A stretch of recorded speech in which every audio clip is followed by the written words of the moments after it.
Rangkaian demonstrasi terjadi di berbagai kota bentuk protes atas legislasi yang semena-mena. Undang-undang yang dikebut di akhir masa jabatan wajar jika memantik banyak sekali kecurigaan. Apalagi menjelang pengesahan seperti tuli, para penyusunnya seperti ogah mendengar aspirasi. Menutup diri dari pemantauan masyarakat menimbulkan syakwa sangka terjadi patgulipat. Sudahkah aspirasi rakyat benar-benar didengarkan? Ataukah para elit menganggap kita layak dipinggirkan?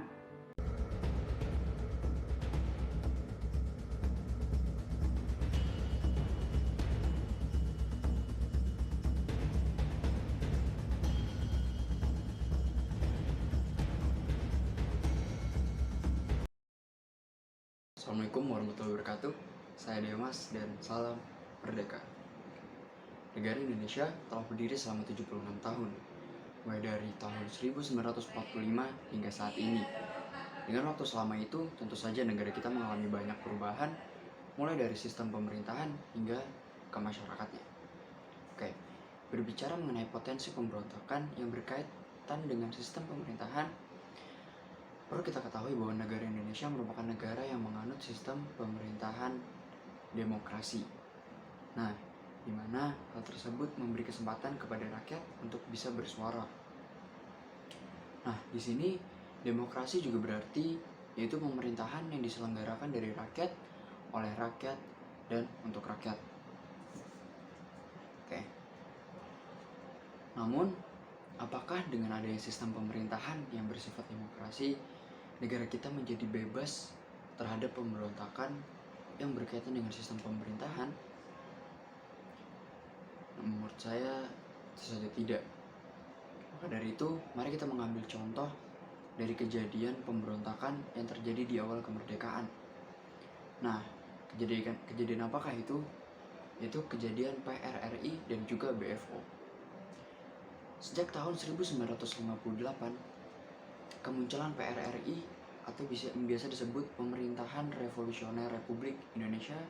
Nah, latar belakang dari terbentuknya PRRI adalah kekhawatiran yang cemas pada Soekarno dan PKI. Hingga akhirnya PRRI bergabung dengan Permesta yang merupakan kelompok pemberontakan yang berasal dari Sulawesi. Untuk memulihkan PRRI atau Permesta, tentu saja negara kita perlu mengambil tindakan.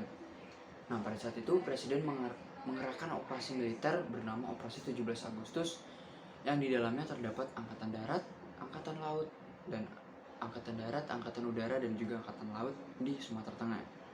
Nah, tidak hanya itu saja, pada tahun 1984, Bijen Coms for Federal Overlap atau BFO atau Musyawarah Negara-Negara Bagian Federal adalah salah satu konflik yang terjadi di masa pemerintahan Republik Indonesia setelah kemerdekaan.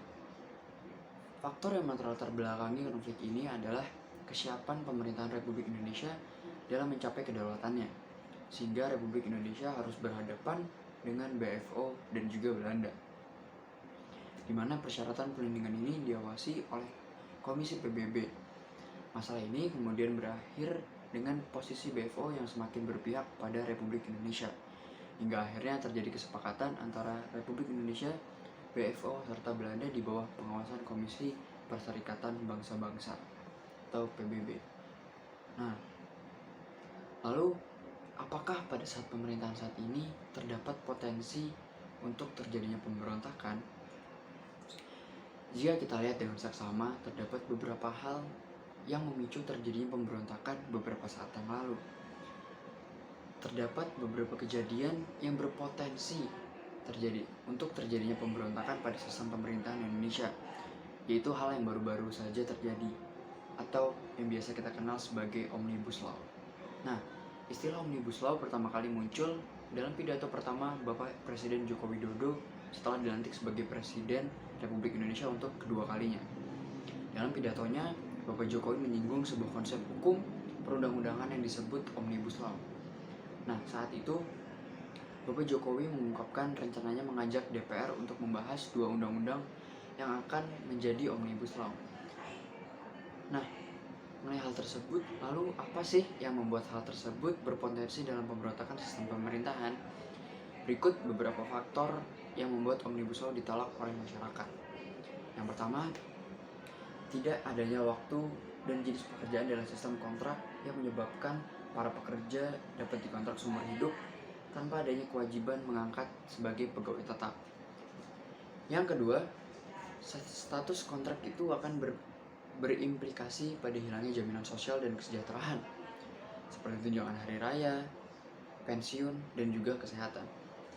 Dan yang ketiga, dihapusnya upah minimum sektoral atau provinsi dan kabupaten dan adanya persyaratan dalam penerapan upah minimum kabupaten atau kota, serta diwajibkannya penerapan upah minimum provinsi atau UPM yang nilainya jauh lebih rendah.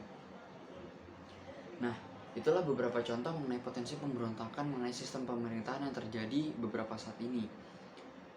Lalu, kita sebagai seorang pelajar, apa sih hal yang harus kita lakukan untuk mengurangi terjadinya potensi pemberontakan? Dalam upaya untuk mengantisipasi terjadinya pemberontakan di masa yang akan mendatang, kita sebagai seorang pelajar tentu saja memiliki peran penting dalam hal ini. Nah, kita sebagai seorang pelajar harusnya pintar dalam bertindak. Dalam artian, pintar untuk mencerna segala informasi dari berbagai sumber. Karena seperti yang kita tahu, saat ini banyak sekali informasi-informasi hoax yang sering didapat oleh masyarakat, di mana informasi hoax itu sangat mudah untuk memecah belah masyarakat. Jadi kita sebagai seorang pelajar haruslah pintar dalam bertindak dan juga berpikir. Oke, mungkin sekian dari saya. Semoga bermanfaat. Assalamualaikum warahmatullahi wabarakatuh.